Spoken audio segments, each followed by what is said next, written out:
Welcome to our show, Trump Briefing. Today, we dive into the whirlwind of U.S. policy changes regarding Ukraine that have left many in Kyiv feeling uneasy.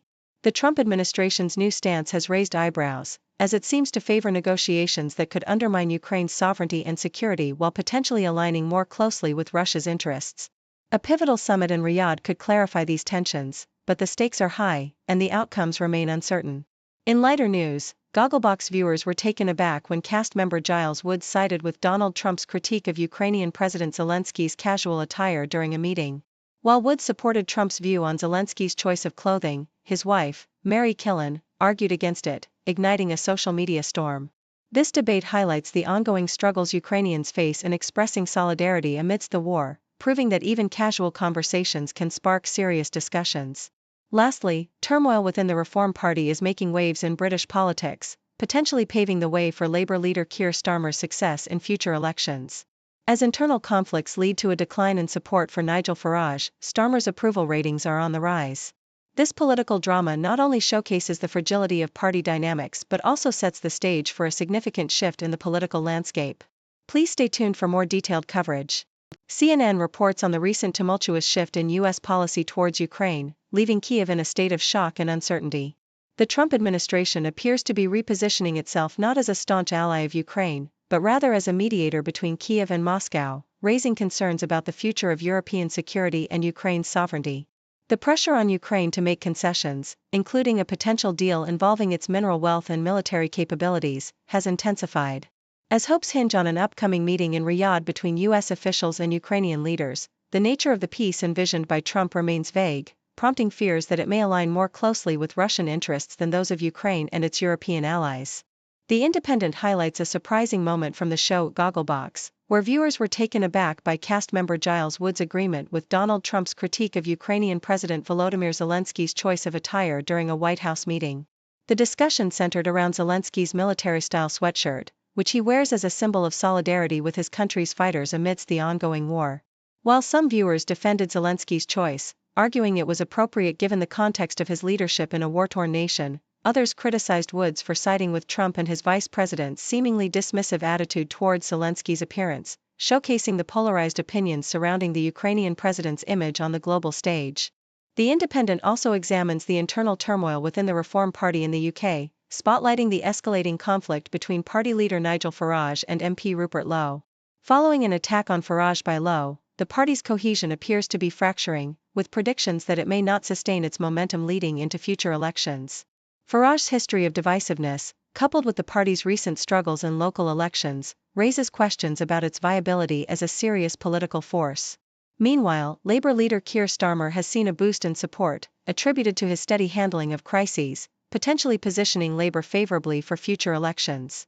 As the Reform Party grapples with its identity and leadership challenges, the prospects for a two-term Labour government seem increasingly likely, underscoring the shifting dynamics within British politics.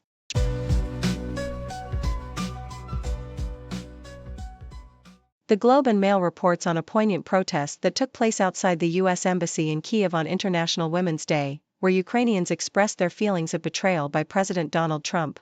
Among the demonstrators was Alina Sachenko, who donned a Statue of Liberty mask and wrapped herself in the Ukrainian flag. The protesters criticized Trump's suspension of military aid to Ukraine, with signs reflecting the gravity of their situation. When war is a game, human lives become trump cards.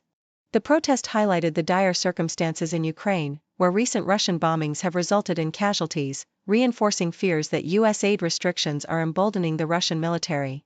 As Ukrainian President Volodymyr Zelensky called for increased sanctions against Russia, the sentiments of betrayal and urgency were palpable among the crowd. Nikkei Asia delves into the geopolitical tensions surrounding Greenland as it prepares for parliamentary elections. The elections are underscored by a growing desire for independence amid U.S. President Trump's controversial remarks about purchasing the territory. As the Arctic becomes a focal point for competition among the U.S., China, and Russia, the melting ice due to global warming is intensifying the race for valuable resources. Polls indicate a significant shift toward pro-independence parties, with many Greenlanders expressing resistance to U.S. sovereignty. Candidates in the elections are voicing their opposition to Trump's ideas, emphasizing the need for a change in governance rather than maintaining the status quo. RFI highlights the Arab League's ambitious $53 billion plan to rebuild Gaza, which has garnered support from European leaders while being rejected by the US and Israel. The plan, crafted by Egypt, aims to improve the dire living conditions of Gazans without involving Hamas, which currently governs the territory. European foreign ministers praised the proposal as a realistic path to reconstruction, emphasizing the necessity for a sustainable improvement in the region. With the ongoing conflict resulting in massive displacement and loss of life, the plan represents a significant shift in the approach to Gaza's future, contrasting sharply with Trump's vision of transforming it into a Middle East Riviera. The support from European nations underscores a collective commitment to addressing the humanitarian crisis in Gaza while sidelining Hamas's role in governance.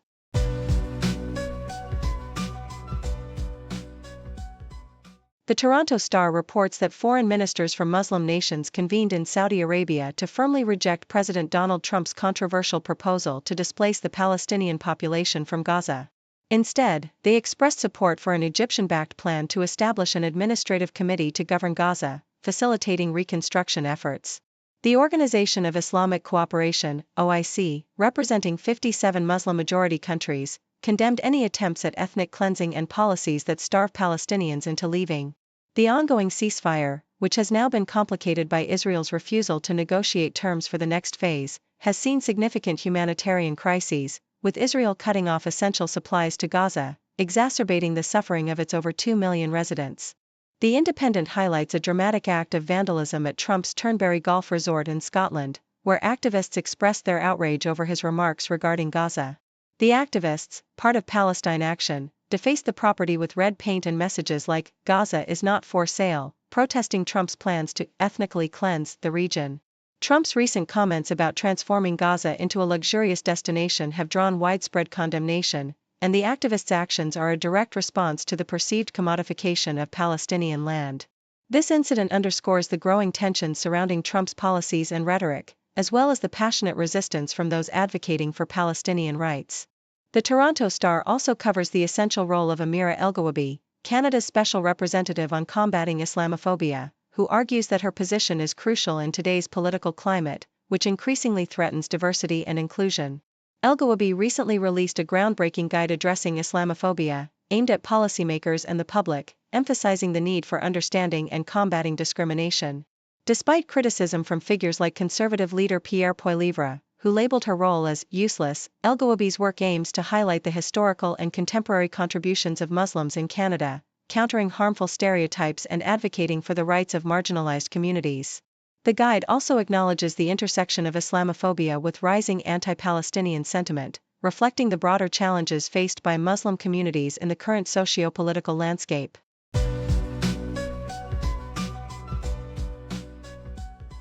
The Toronto Star highlights the aftermath of the recent Ontario election, where Premier Doug Ford's decision to call a $189 million snap election did not yield the expected results, leaving all political parties grappling with disappointment.